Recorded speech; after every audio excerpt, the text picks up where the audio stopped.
the International Federation of Women Lawyers is insisting on the enforcement and implementation of all legislation related to gender-based violence. They made this call in Abuja while commemorating the 2021 16 Days Activism on Ending Now all gender-based violence against women and girls with the team Orange the World, End Violence Against Women Now. Celestine Area reports. Violence against women and girls is violation of their fundamental human rights. It is also a global health and developmental issue, cutting across economic, wealth, culture, religion, age and sexual orientation. It is one of the most extreme expressions of unequal gender relations in the society and remains a critical factor for the optimum contribution and development of women and girls in the society. In many clans, women and the girl child live and survive in domestic settings that threaten their very existence and proper development. The COVID-19 pandemic showed more than ever that women are the most disadvantaged in the society, as the pandemic brought an increase in domestic and physical abuse, rape, psychological abuse, female genital mutilation, and early marriage.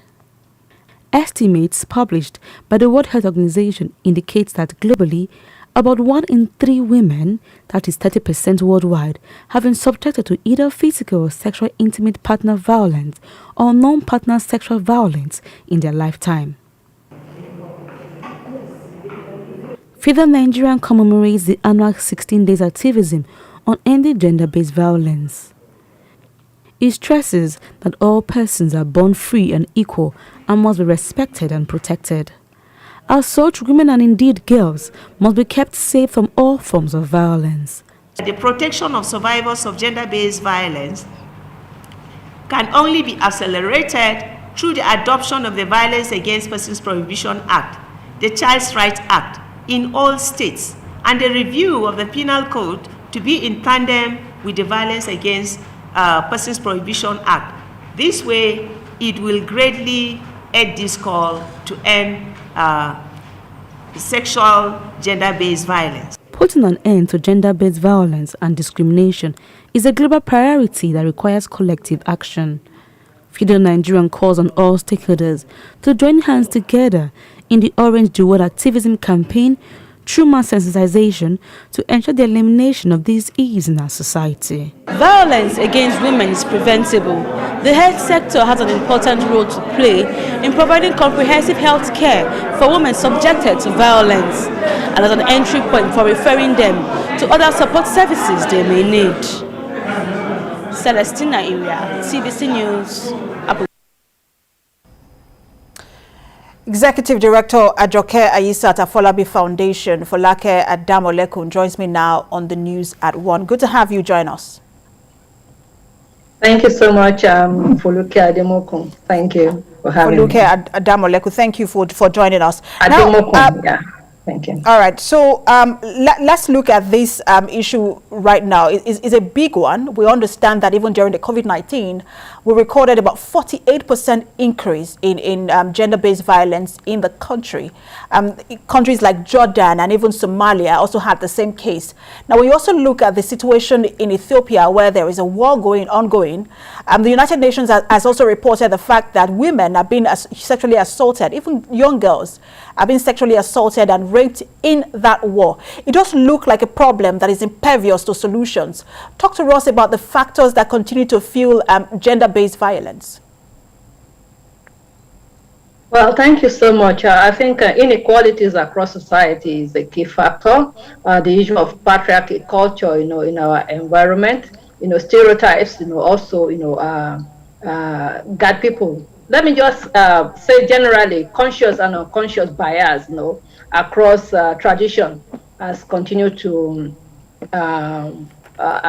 entrench, the issue of violence against women and girls. Yes, I like the intro that your station just aired now. It's a global problem. It requires individual action. Sometimes we look at Jordan, we look at other countries, but even here in Nigeria, we have lots of violence going on against women. You just in your earlier report, you talk about insecurity generally in Nigeria.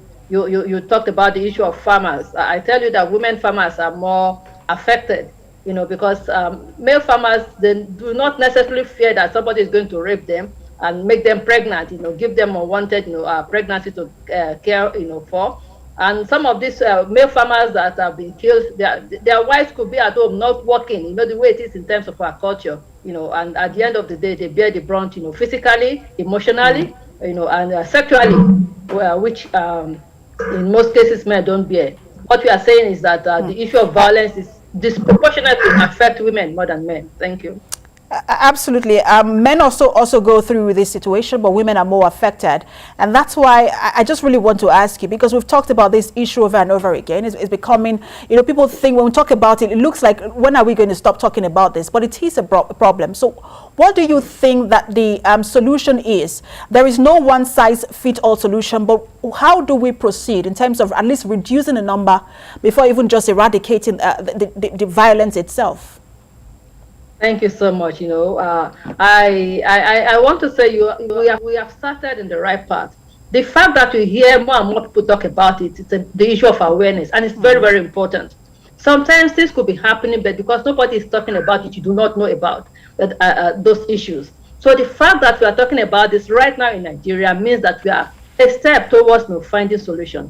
And some of the things we could look at is the issue of the environment, creating a culture, a system whereby reporting, will be easier, for women and girls that have been violated, so that nobody is body shaming or shaming victims for being raped.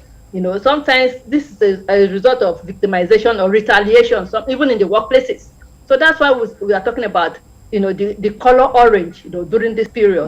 That let's create a future through laws, through programs, through regulations. When you talk about our laws, we need to look at our laws in a way that everyone has a role to play. That perpetrators are punished for their offenses, and also services, comprehensive services. I absolutely agree with you. I understand my time is up. I agree with you that we all should join hands, whether in government sector or private sector, to ensure that this becomes an issue of the past. Executive Director at Joke Ayisat Afolabi Foundation for Luke Ademoleku. Thanks for talking to us. Thank you for having me once again. Thank you.